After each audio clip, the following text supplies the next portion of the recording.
brilliant academically, but he's quite a visionary in terms of where he can see Bharat as an economic powerhouse. And this book is a compelling read.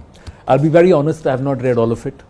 I've glanced through some because it's in very short time that we get to chat with him. It's not often that he sits across like this. KV Subramaniam sir, first up, congratulations. Thank you so much, Anand. The what caught my attention is one is India is 100. So that's a vision for Viksit Bharat of 2047. Yes. The second part is this, economic powerhouse. Now, so let's look at this. So India at 100 and economic powerhouse. And what you've done is slowly, part by part, bit by bit. That's the symbolism, isn't it? And then we've got this rocket that takes us there. Correct. Launches us there. So let me first ask you, what is the most important cog in the wheel? You've broken it into 4 or 5 different pillars, about 27 chapters. But which is the most vital cog in the wheel? 8% growth. 8% growth. There again, I want to start with you. You say 8% growth is enough, but there are others who believe that if you have got to beat China, if you've got to get close to where they are, by 2047, we'll have to grow at 13.5%. Why do you say 8%? Allow me to explain. Yes, please. So, in the book, in the preface to the book, I say that if India can grow at 8% from here on, India will be a $55 trillion economy in 2047. So from 3 trillion to 55 trillion in actually slightly more than that, about 4 trillion. 4 trillion. Now that's the power of compounding, and I'll explain this. So many viewers will think about this as a very audacious goal, especially when you see in the light of earlier predictions. For instance, Ernst & Young predicts India to be a $26 trillion economy in 2047. Correct. And 55 trillion is at least double, more than double. Yeah. So let's understand the key drivers here. As I said, 8% growth is the most important cog in the wheel. But as is the, let me put it differently, 55 trillion will seem audacious if you do not take into account all the key drivers that are in the macroeconomy. In particular, the rate of rupee dollar depreciation. Yes, and I've spent and there's a formula how you've arrived at it. So not only have I gone and tested the conceptual framework for various 25-year periods, I also for space I haven't done this, but I've also tested it for 20-year periods, 15-year periods, etc., and then use that to predict.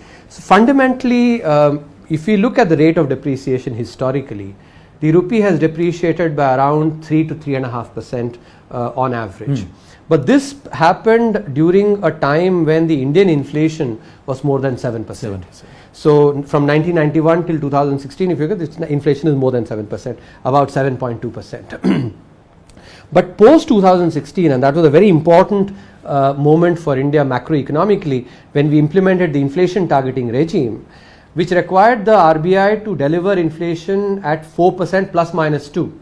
In other words, median is basically 4%, so they have to keep inflation between 2% and 6%, that's mandated. And if you look at the data, despite COVID, despite the Ukraine war and the supply side problems that resulted, which led to advanced economies facing anywhere between 2.5 to 4 times the historical average inflation, India's inflation since 2016 till 2024 March is 5% exactly. So it's a very reasonable expectation then, given the inflation targeting regime, the target of 4 plus minus 2, and the historical average from 2016, that going forward inflation will be 5%. That's a conservative estimate. Most likely it will be slightly less than that, a bit maybe 4.5, but 5% is reasonable.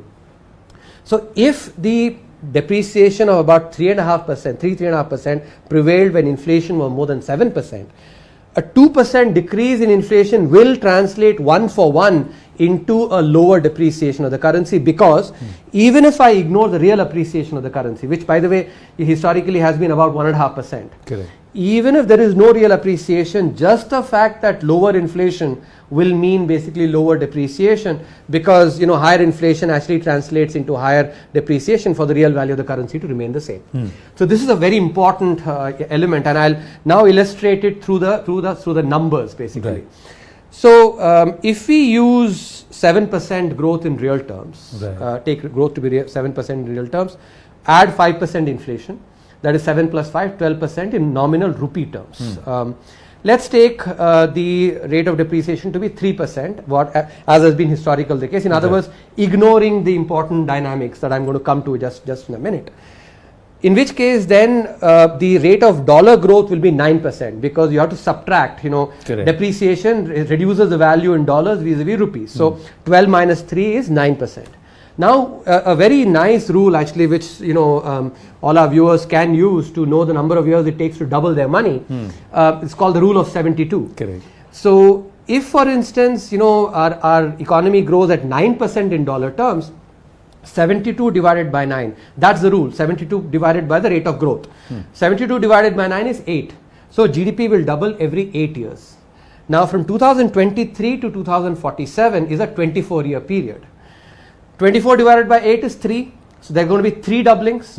And in GDP in dollar terms in 2023 was slightly more than 3.25 trillion, 3.28 trillion. Correct. But let's use 3.25 because round numbers helps. So the 3 doublings will mean what? 3.25 to 6.5, that's the first doubling. 6.5 to 13, second doubling. 13 to 26. So this explains the Ernst & Young prediction. But as I said, that assumes the rate of depreciation of the currency to be what has been historically the case at 3%. Now let's redo the numbers, but do it properly. By assuming 8% growth, 8% plus 5% inflation is 13% in nominal terms. 1% depreciation, because as I said, the inflation has declined by at least 2%. So instead of 3% depreciation, 1% is a much more reasonable. So 13% in rupee terms minus 1% depreciation is 12% in dollar terms. Again, let's use the rule of 72. 72 divided by 12 is 6. So 6 years doubling now. 24-year period, down there are 4 doublings, because 24 divided by 6 is 4. So now you actually are going from 3.25 to 6.5, 6.5 to 13, 13 to 26, that's 3 doublings, but one additional doubling from 26 to 52, that's close to that 55 trillion. So what I've just laid out for you is a back of the envelope calculation that I hope our viewers were able to understand fully. Right. The precise number is 55 trillion. So the key thing is actually for India to grow at 8% from here on. And also for us to take into account this very important macro phenomenon that has already started manifesting, which is the inflation targeting regime and thereby the lower inflation. Now in this, 2-3 aspects I'll broadly touch upon from what you've written in the book, and also from the macroeconomic and geopolitical points and political points. Correct. One of the aspects is, for us to grow at 8%, we have to grow 8% irrespective of black swan events. Now, so has that been factored in to the fact that there are many who predict that many more COVID-like black swan events. We had in the last 4 or 5 years 2 big events, black swan events, which we didn't account for. Let's say a quasi another black swan event with the Ukraine aspect. I'm looking at Galwan and I'm looking at COVID immediately for us. So that's a very, very reasonable question.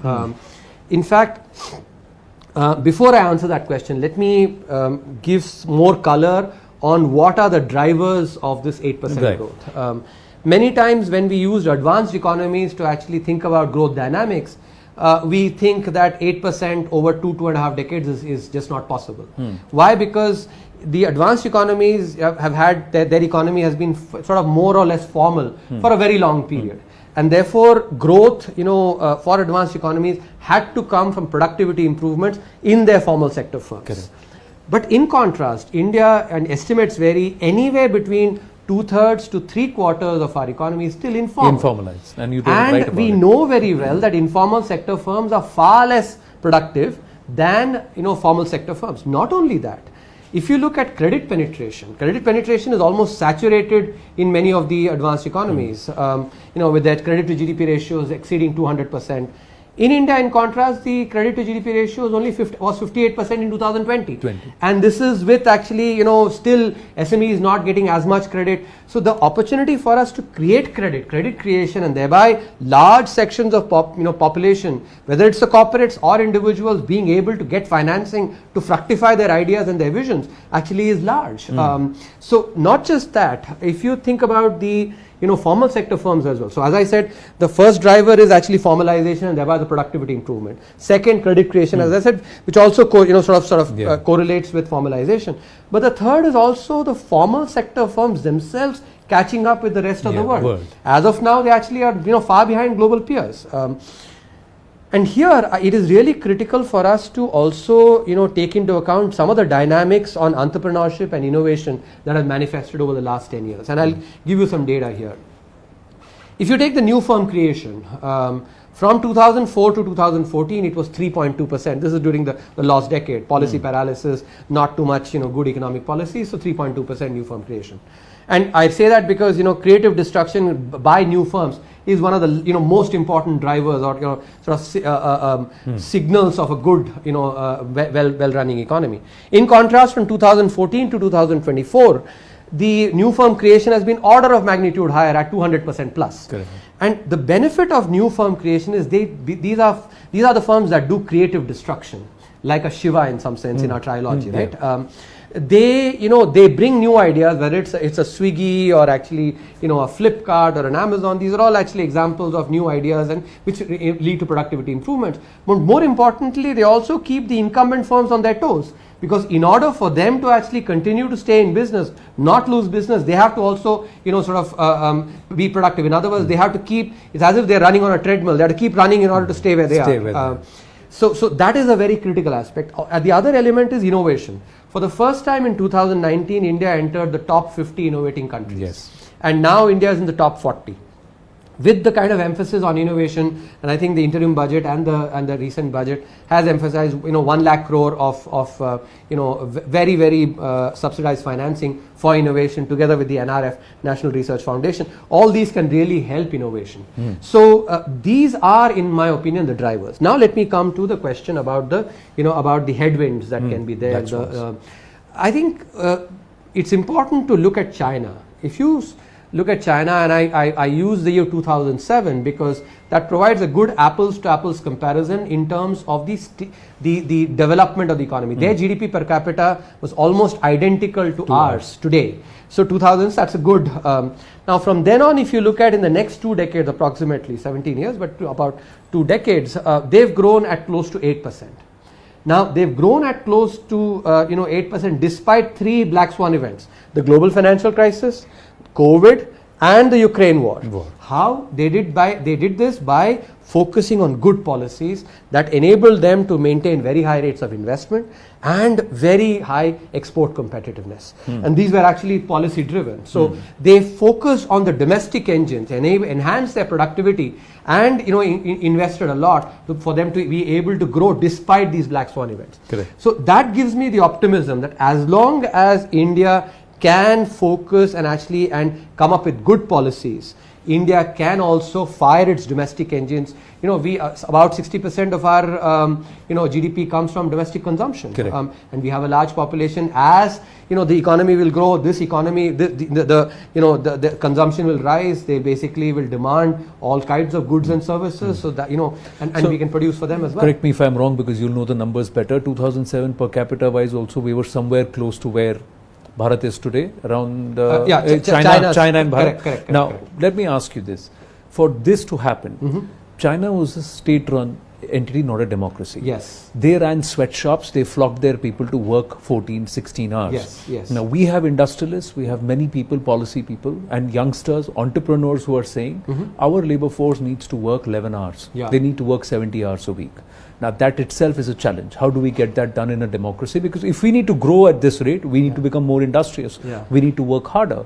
But everybody today is automatically running towards quality of life, balance, not more than 8 hours. Hey, they're saying other countries, some of the developed nations are looking at 4-day work weeks, and you're telling me to work 70 hours. How's that going to happen? Now, if I don't work 70 hours, how do I grow?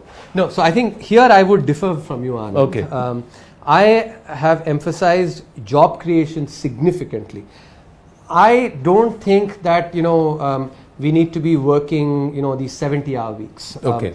In contrast, I think we should be focusing on providing good quality jobs, the 8-hour jobs basically for our burgeoning youth.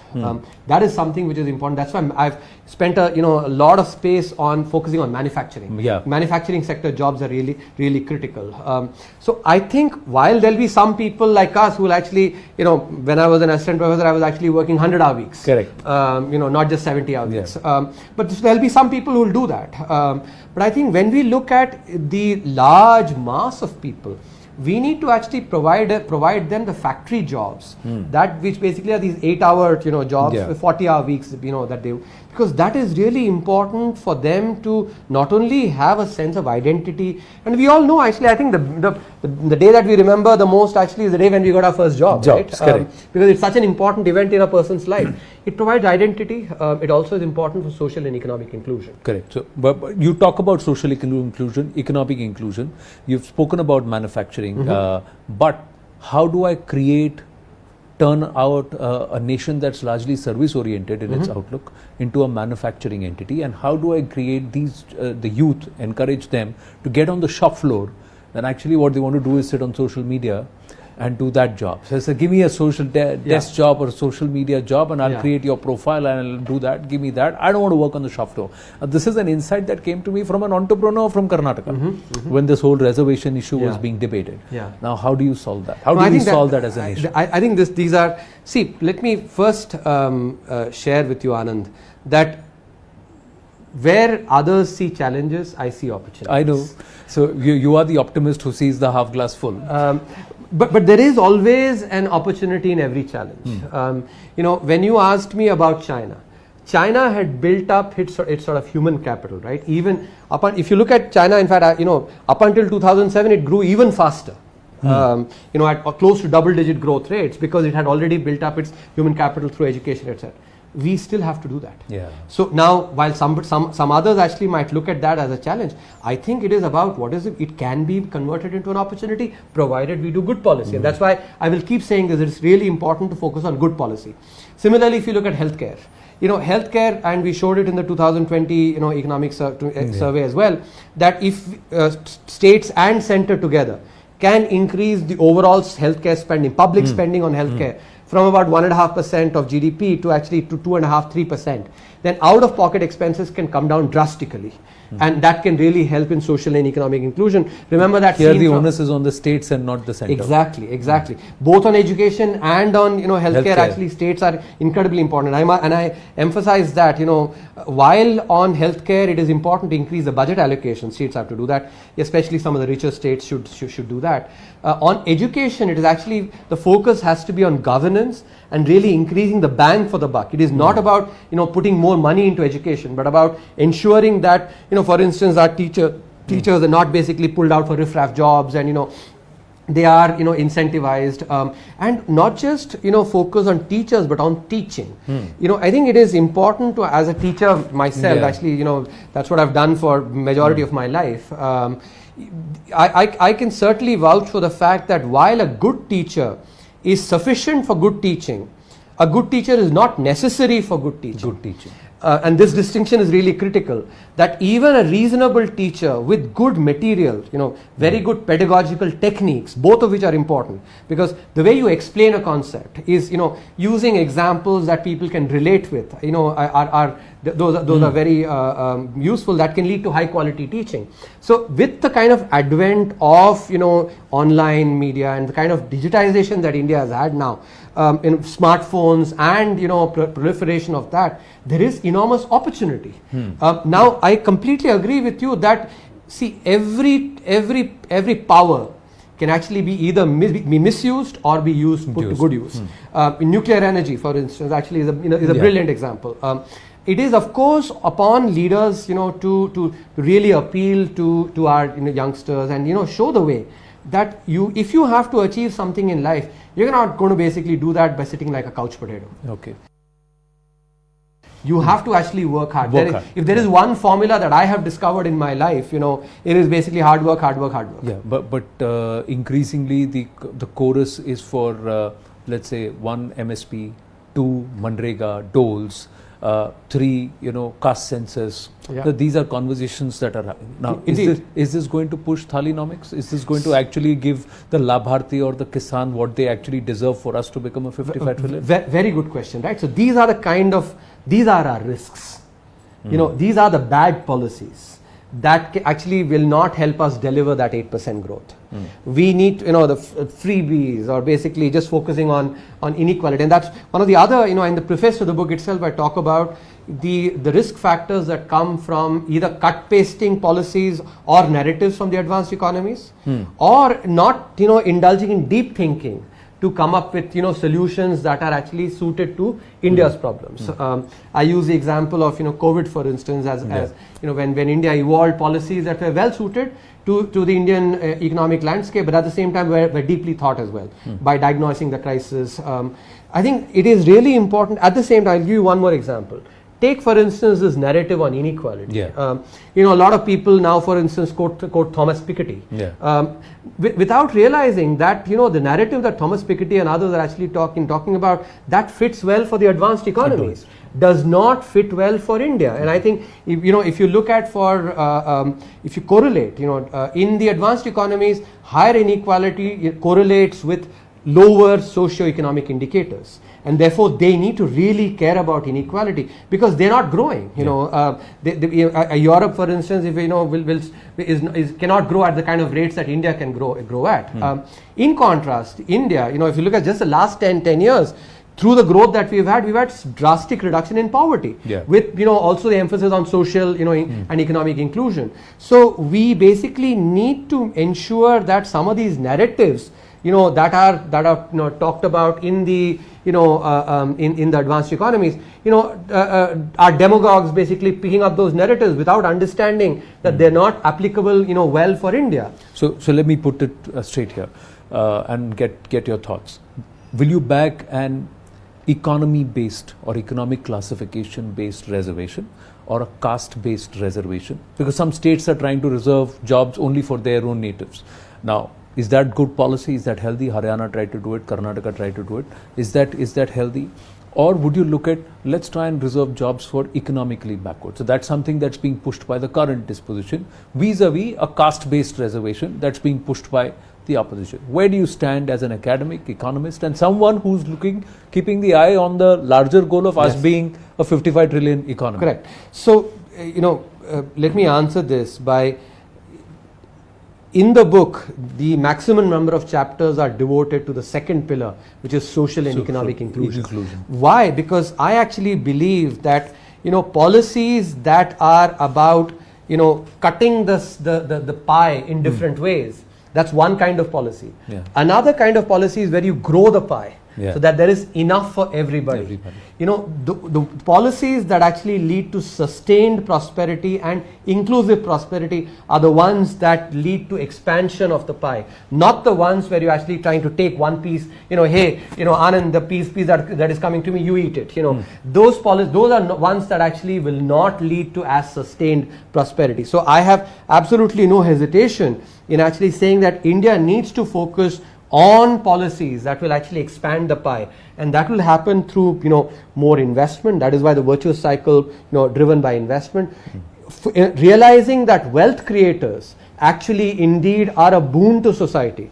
They're not the devil that many of the demagogues make them out to be. And here let me provide some very anecdotes that have influenced my own life. When I was young, I come from a very from a lower middle class family. We used to have a house help who used to come and actually wash our dishes. Right. She used to wash dishes not only in our family, but in 9 other families. Okay. In other words, and as lower middle class people, we were not creating that much wealth, to truth be told. We were providing 1/10 of a house help job. At that time, I was too young to understand, so I possibly did not look at the jeweler in our town, with as much respect as I should. That jeweler was actually providing 100 jobs, both at home and at his workplace, and high quality jobs that were paying at least 3-4 times that of the house help. Now think about it, a family like ours basically producing 1/10 of a job, and him producing 100 jobs. In other words, he was producing 1,000 times as much jobs, and jobs that pay much better. So, given our socialist past and given, some of the, basically the ideological leanings of some of our demagogues, I think there is this tendency to focus on, on one, basically just let me just take a slice here and give it to someone else, rather than focus on the expanding the pie and thinking about wealth creators as basically those that will help expand the pie. I think I have no hesitation in saying that socialist policies basically just redistribute, while ethical wealth creation and one that focuses on inclusive growth can expand the pie and really provide benefits to not just a few but to everybody. So you grow the pie rather than just keep the pie at the same level and Yes. try and say Yes. that's a great thought. Where is the middle class in all of this? The middle Because class in is the current budget, the middle class seems to be the one that's been whipped. So I earn, I pay tax, I spend, I pay tax, and then when I save, I again pay tax. So no, I think the middle class is a very critical element. In fact, if you look at the second pillar, it is about the creation of a large middle class. I use the example of take a city like Detroit in Michigan in the United States, where a huge middle class was created till about the 1990s. After that, it's gotten hollowed out because of manufacturing moving away. But the three auto majors there actually provided jobs, and thereby created a large middle class. So in a similar way, India really needs to focus on job creation. And I think I cannot emphasize this enough. The second pillar of social and economic inclusion, which will lead to a creation of a large middle class, requires us to focus on jobs. And therefore I find it quite heartening that this year's budget has really sort of focused on job creation. Job creation, yes, but is there any relief for the middle class? Because the middle class in this, as contributors to the economy, 2% of the population, about 19% of the government's income comes from the middle class, and then you get flogged. Yeah. So are you incentivizing me to be middle class, or are you disincentivizing me? So as I said, I think that's one of the thought process, and largely, and I'm quite leaning to it given the way it's been structured. No, I'm sympathetic to that thought. I'm myself a salaried individual, and I pay. You look at LTCG today; they are saying, okay, people will realize, but again, indexation, you take it off. Again, imagine the middle class says, I've got a house which is 12, 15 years old. I want to sell it, and you're going to tax me for it. When I, No, I think Anand, see, one thing I will say is that we have to be a little careful. When one is talking about a 20-25 year period, to not just extrapolate from the here and now. I'll give you the example of take this entire narrative of the north-south divide. Correct. In December. Just December, few months back, everybody and his aunt was basically talking about the north-south divide. And now come June, that basically is just, it's not the flavor anymore. So I think that this is an example of the kind of narratives that oftentimes actually they just come like bubbles, right? And move away. So I think we have to be careful to make sure that we focus on some of the long-term drivers, long-term narratives. This is not a 25-year problem. This is not a no. It narrative. Actually, the way I would say is that building that middle class and giving them the incentives actually is indeed part of that long-term narrative. So you're saying the more the middle class grows, the lesser will be the tax burden on each individual overall, because indeed, and actually this is something which actually I've see when we look at the tax collections, right? It's a salaried class that ends up bearing a significant share of that effort. The emphasis, and this is something which India has to think about in the coming decades and work towards it. Many of our self-employed, whether it's actually our lawyers, chartered accountants, dentists, other doctors, etc.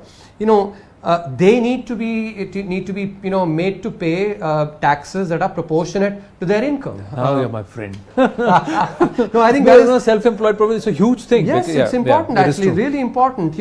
I'll point out this. There's this very nice paper that was published in the Quarterly Journal of Economics that used data from Greece, but I think that the findings are equally germane for India. What that showed, what they did was a very neat thing they did. They got data on the loans that actually these self-employed people got from banks. And now a bank actually has a certain threshold. For instance, if I'm, let's say, earning 10 lakhs a year, the bank is not going to give me a 5 lakh loan. Correct. It will give me only a maximum, maybe a 1 lakh or maybe 2 lakh, 20% of my. So if I'm getting a 2 lakh loan, right, then I can impute that I must be earning 10 lakhs from that, right? Correct. If I'm on the other hand earning, I'm getting a 1 lakh loan, my earnings is 5 lakhs. So you can back compute. Yeah. So what these researchers did is they actually went and back computed using the full sample of bank loans, saying what is the actual earnings of these self-employed Then individuals, what they are actually showing. and then they correlated with the taxes they paid. And what they found interestingly was it is the lawyers, it is the chartered accountants, it is the doctors, it is the dentists and other self-employed people. These are the ones that actually are paying the least taxes. And incidentally, they also pointed out in the paper, I'm actually not going, I'm not speculating here, they say, and turns out, who's actually largest proportion of lawmakers are coming from where? Basically the lawyers. So I'm sure the audience will be able to correlate very well that, even though this research was for Greece, many of those findings are equally applicable to India as well. So I think this is an area that really requires, us to, and that is why I think the proposal in the budget to rewrite the income tax code, I think is really critical. Right. I was part of the committee that, in 2019 had submitted a report. We had written, a draft, tax code is ready, and I hope rather than reinventing the wheel, the government actually uses a lot of the good work that's been done, because there, about the number of provisions have been reduced by about half. Wow. Number of pages have been reduced by about the same number or maybe more as well. The reason this is important is because our Income Tax Act is from 1961. Correct. 83 years old. Despite, and I recognize that, in fact, during the time I was, with the government, we have introduced the parallel another tax code. But that still leaves us with with this voluminous code with several amendments. Yeah. And so rather than that, simplify it. And actually the fact is, and this is something which, when I worked on this committee, I actually ended up learning a lot about tax as well, that many of these amendments oftentimes are contradictory to each other. Yeah. And that is basically a dream for then, for one of the set of self-employed people that we spoke the about. accountants here and also. I didn't say that. So. All right. On that note, my final question to you. You think the government is on the right path as per your vision? Are we on the right path right now? Yes. On the trajectory? Let me share this on this aspect by using what I love, example from cricket. You might remember in the early 90s, Sachin Tendulkar had just appeared on the scene. Correct. And everybody found basically the amount of time that he had to actually hit his shots and the way he looked something different, right? At that time, I remember Sunil Gavaskar making a statement. He said, if Sachin does not score 40 international hundreds and at least 12,000 international runs, I'm personally going to go and strangle him. He said this in what context? He said it basically having seen the performance. Right? And seen that potential over the last some years, and then seeing that this is what the potential is. While that is important, equally when you look at actual record, more than 15,000 runs, 100 international hundreds, that did not come about just through potential. It required a lot of hard work. It's legendary when Shane Warne came, how he actually went and practiced in Chepauk, hours and hours. He also had the tennis elbow injury when he had to rediscover. He had to actually find creative ways. So where he never played a shot through the cover. Exactly, cover. So I think to me, therefore, this is actually the best way of capturing what Indian economy is today offering. Having grown at such high growth rates, over the last 3 decades, despite all the challenges, we have to reform our bureaucracy, we have to reform our judiciary, human capital, we have to make a lot of investments. We didn't digitize as much as we know in the last few years. Our tax code requires a lot. We basically still have tax not being paid as much by other sections. So many others. Yet we've grown at 7%. So that basically clearly demonstrates our potential. And the last 10 years we've grown in an inclusive manner as well. If you see the poverty reduction and the employment, so which basically, but that does not guarantee that in the next 30 years, just because of this, we have to focus on good policies, much like Sachin actually worked very hard to manifest that. Keep the worth. To keep that 8%. The run rate has to be 8%. Run rate has to be 8% run rate will be rubbing shoulders with the largest economy in the world in 2047. And this is a once in a few centuries opportunity, because the last time India was rubbing shoulders with, economically with the largest economy in the world was around the 13th, 14th century. That is why these 20 years or 20 odd years is indeed Amrit Kal, as the Honorable Prime Minister has talked about. Well said there. 8% run rate. Bharat, you've got to do a Sachin Tendulkar for us to get to our Amrit Kal. That was just about 1,000 years ago. Thank you so much, KVS. Lovely speaking with you. Thank you. Thank you so much. Thanks a lot. Thank you.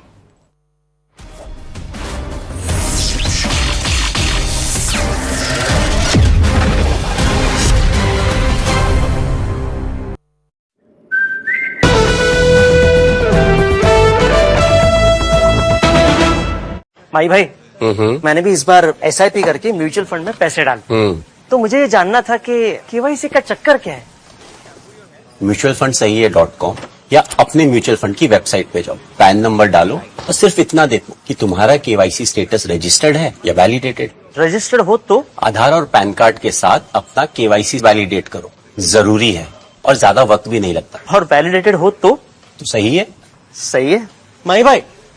अब तक invest किया ना हो तो KYC कर लो और मैदान में उतरो। सही है। म्यूचुअल फंड निवेश बाजार जोखिमों के अधीन है। योजना से जुड़े सभी दस्तावेजों को ध्यान से पढ़ें।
ഇതാണ് ഹൈസ്കൂൾ സ്കൂളുകളൊക്കെ മൊത്തം പോയിക്കണം. ഇതാണ് സ്കൂളൊക്കെ മൊത്തം പോയി, എല്ലാം പോയി,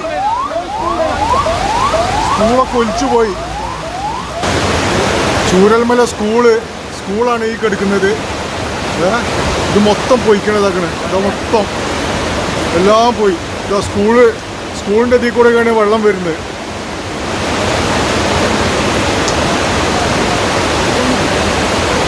അയ്യോ, എത്രയോ വീടുകളാണല്ലോ ദൈവം പോയിക്കണേ.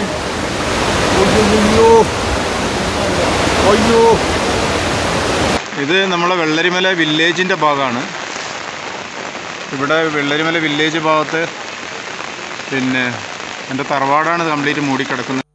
This is CNN News 18 and Federal Bank Primetime Studio.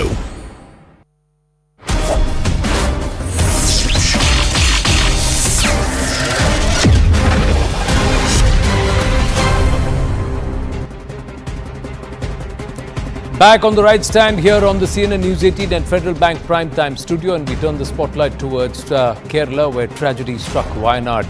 Ladies and gentlemen, at least 106 deaths so far have been confirmed by officials after massive landslides triggered by heavy rains hit Kerala's Wayanad district. Kerala Chief Minister Pinarayi Vijayan, in a briefing as held a short while ago, said that the Kerala Bank has already contributed 50 lakhs towards the CMDRF. The Chief Minister of Sikkim has pledged about 2 crore rupees, and Tamil Nadu Chief Minister M.K. Stalin has promised about 5 crore in aid. In response to the disaster in Wayanad, the state has also declared 2 days of official mourning. Public events and celebrations have been postponed, and the Chief Minister has requested anybody and everybody, unless absolutely necessary, to desist from travelling towards that region. Now, how deadly is the landslide in Wayanad and how was it triggered? What happened is that there was a landslide at the Churalmal. That was first reported around 2 a.m. Second landslide was at the Mundakal region at around 4:15 a.m. Now, landslides buried a large area under debris. The worst affected are the Mepadi area, the Mundakal area and the Churalmala area. Also, the Attamala and Kunhome areas were also affected. The bridge connecting these two regions with the rest of the areas was also devastated. First, Mundakal and Attamala areas were fully isolated after the bridge was demolished or destroyed because of this landslide. Rescue and relief operations have started, and it's on a war footing. There is a 250-member NDRF team comprising of Fire and Rescue Department, Civil Defence and NDRF involved in the rescue. The Army has mobilized 4 columns for rescue. 225 personnel have been involved in the operations. 2 more Army columns with approximately 140 personnel on standby in Thiruvananthapuram. The Army is also setting up a command and control center in Kozhikode.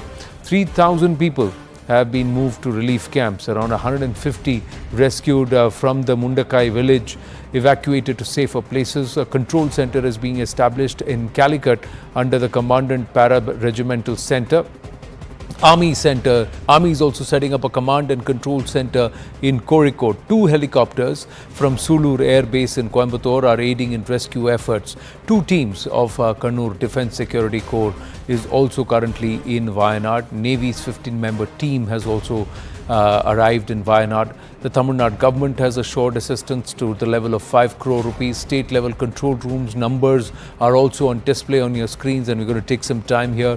The numbers are 999 522 0557, 903 72 77026, 944 7732827.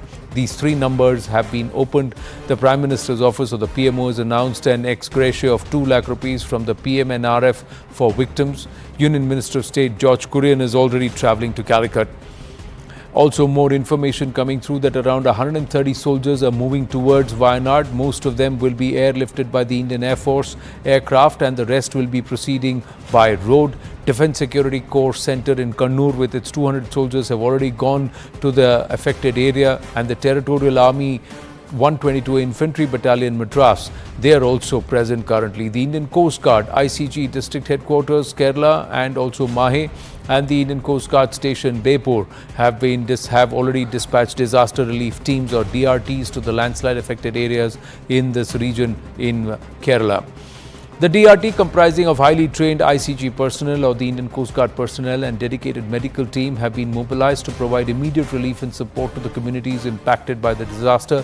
2 IAS officers have been deputed by the Karnataka state government to assist search operations in Wayanad. An official from Madras Engineering Group or MEG and 2 junior commissioned officers JCOs and 70 officials of various ranks have also been deputed for the search operations in Wayanad.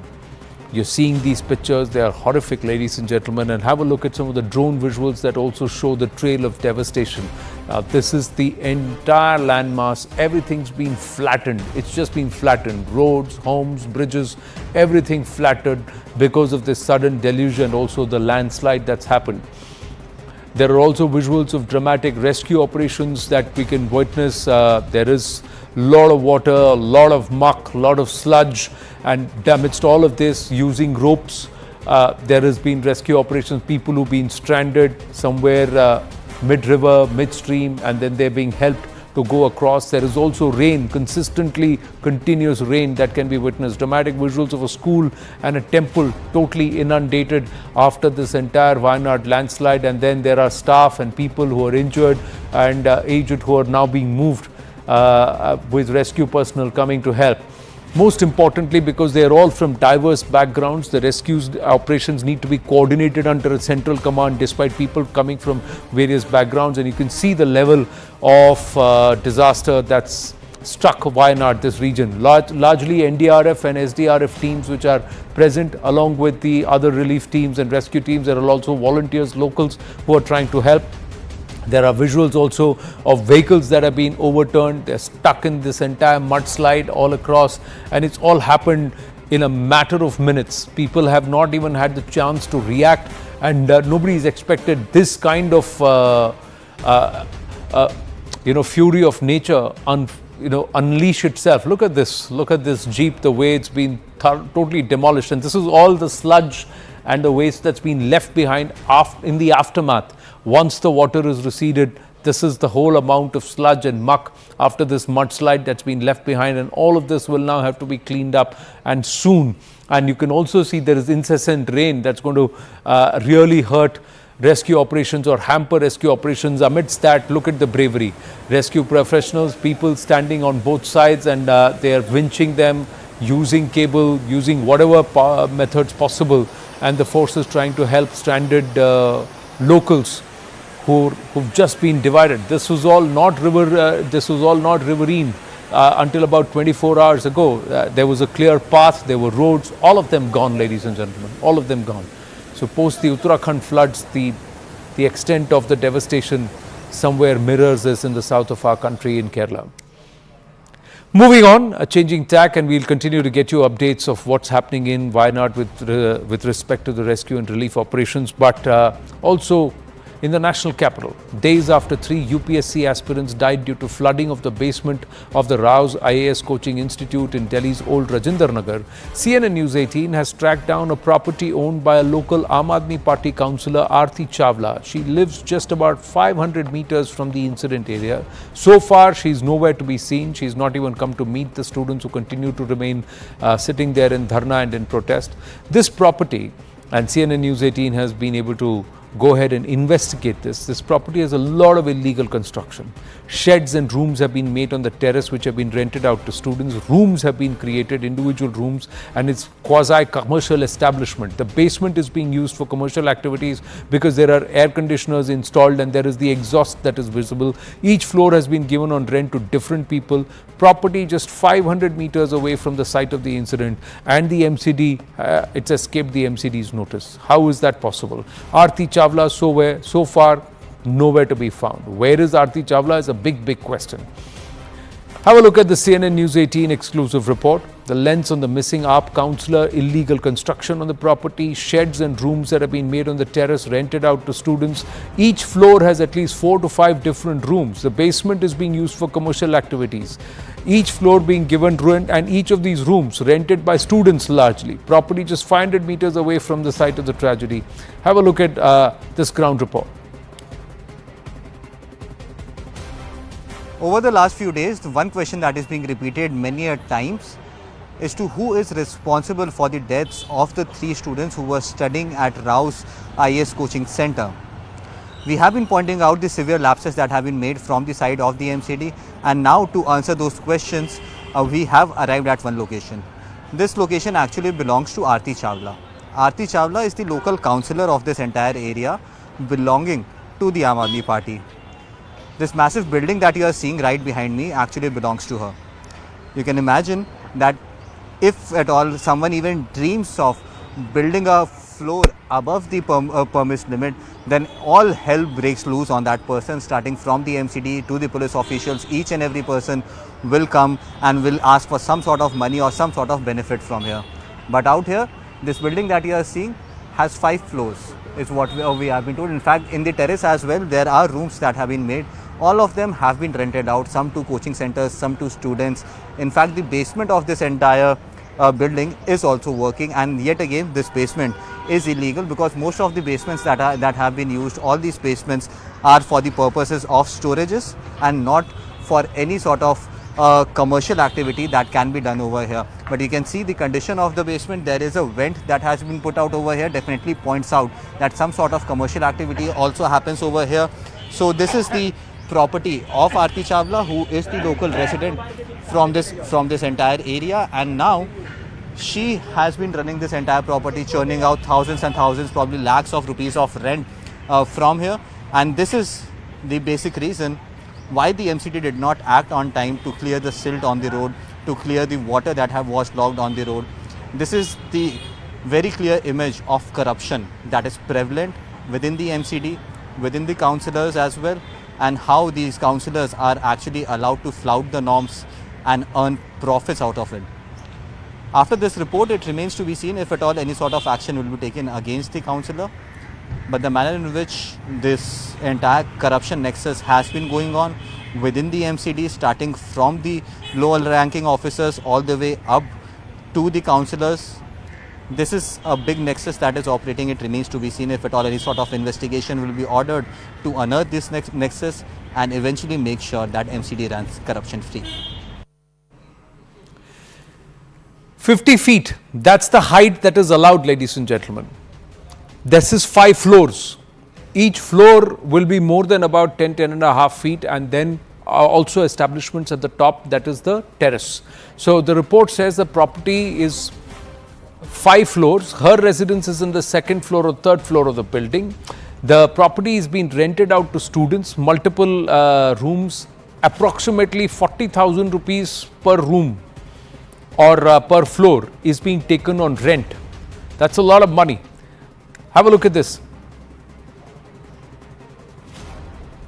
News 18 continues to track down the missing Aam Aadmi Party councillor Aarti Chawla. This is the 3rd property of Aarti Chawla that we have reached over here in Old Rajendra Nagar area. This is on the top floor of this building. That is the 3rd floor of this building. We'll try to get to know if she is present over here or if she is not. We have been tracing her down for the last few days, where she has absolutely seen missing in action. Where is Aarti Chawla? This is a big question. Since the time this entire incident has happened, she has gone under the radar. No statements have been given to the media. She has not gone ahead and spoken to the students as well. In fact, yesterday in the meeting that was convened by the MCD house as well, she was not present over there. The last she was seen was on a Twitter post where she claimed that she is motivating the MCD workers to actually go ahead and clean the drains or storm drains before the rains happen. But yet again, what happened is for everyone to see. Ma'am, ये आरती चावला जी है? आरती चावला नहीं तो? उनकी property है? नहीं, आरती चावला की नहीं है। ओनर कौन है? उनके एफिडेविट में लिखा हुआ था। नहीं, ओनर तो नहीं पता। ये ब्रोकर है जिनका नाम अनिल चावला है, वो ब्रोकर है। अनिल चावला ब्रोकर है, और आप यहाँ स्टूडेंट से रेंट पे रह रहे हैं। कितना रेंट दे रहे हैं आप यहाँ पे? 12,000, 40,000, 30,000। तो अप्रॉक्सीमेटली 40,000 रुपीज तो ये रेंट पर है, ठीक है। So as you heard there that this property has been rented out by her, approximately 40,000 rupees of rent is being collected from here, and this is yet again on the 4th floor of a building. So that building is owned by the councillor Aarti Chawla. The broker's name is one Mr. Anil Chawla. Is there any connection between the two? We have to wait and watch. But each flat, there are multiple students who are paying individual rent. So collectively about 40,000 rupees is being collected from every flat as per Anshul's report there. Lens on the missing AAP councillor's property that's been rented out. The terrace with illegal construction rented out to students. The basement is being rented out to a clinic, which is again a clear violation. Aarti Chawla, the councillor for Rajendra Nagar area of the Aam Aadmi Party, has been missing in action for the last 3 days since the time this entire incident happened, where 3 aspiring IAS officers had to in fact lose their lives due to the laxity that has been shown by the MCD. CNN News 18 is trying to track down the councillor who was last seen on Twitter putting a post where she had mentioned that she is in fact motivating the workers to clean the drains out here in this entire area. The property that you see behind me, in fact both these properties are owned by Aarti Chawla herself. You can look at the condition of these properties and how much is this property being has been churning out money for this particular woman.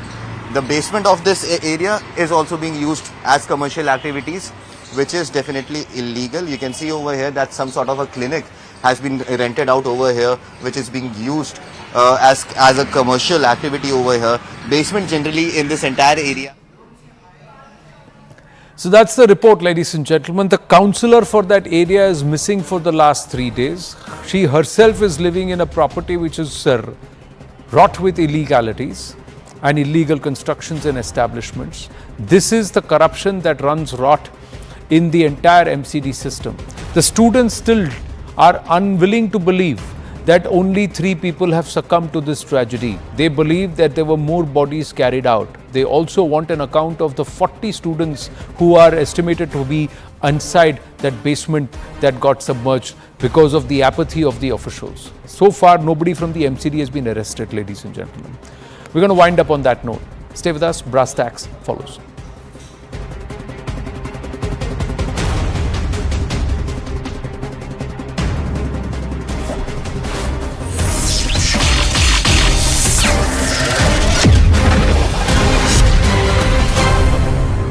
Eat it on time.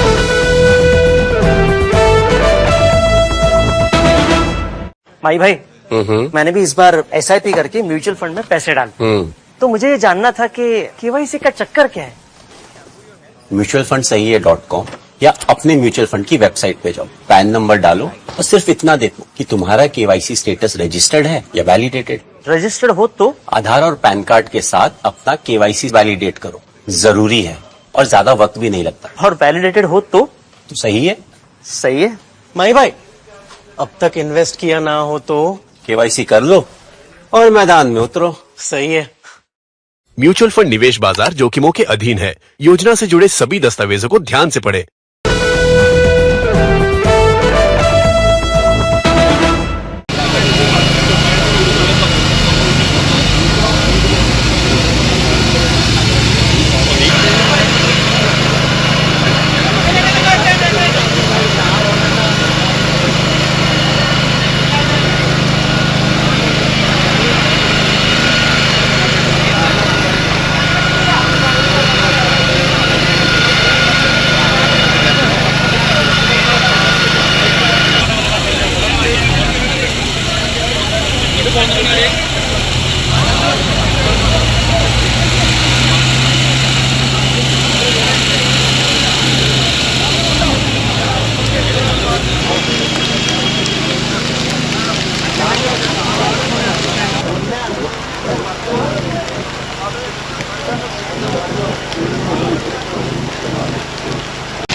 ഇതാണ് സ്കൂളുകളൊക്കെ മൊത്തം പോയിക്കുന്നത്.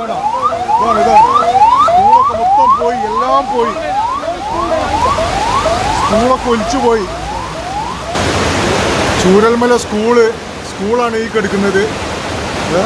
ഇത് മൊത്തം പോയിക്കണതാക്കണേ, ഇത് മൊത്തം എല്ലാം പോയി. ഇതാ സ്കൂളിൻ്റെ ഇതിൽ കൂടെയാണ് വെള്ളം വരുന്നത്.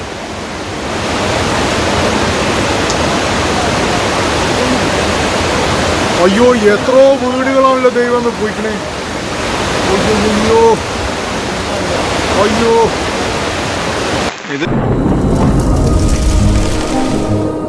Climate change is on our doorstep.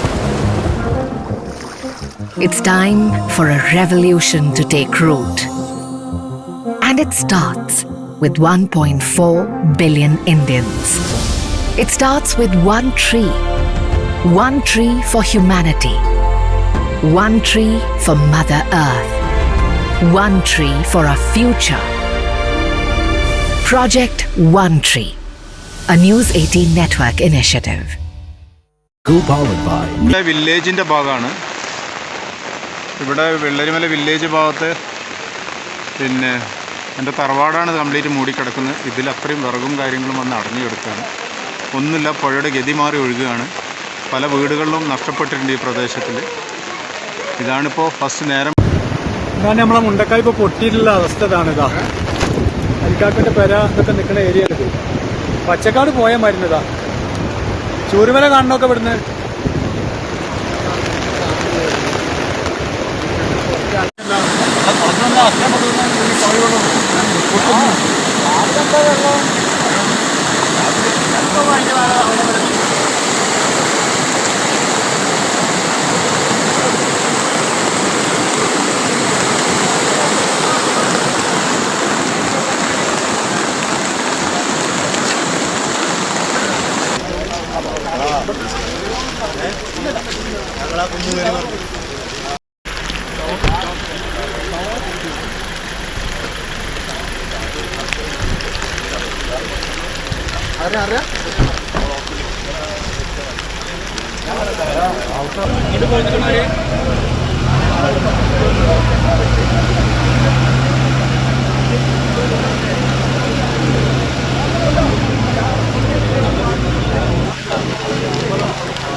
This is CNN News 18 and Federal Bank Primetime Studio.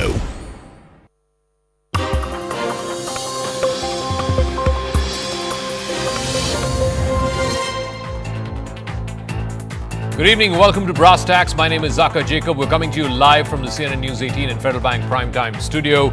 We start off with a massive natural disaster that has struck Wayanad in northern Kerala. Massive landslides have struck various hilly parts of an area called Mepadi in Wayanad district earlier this morning. There were at least 2 instances of these massive landslides. There was a cloudburst that then led to a landslide.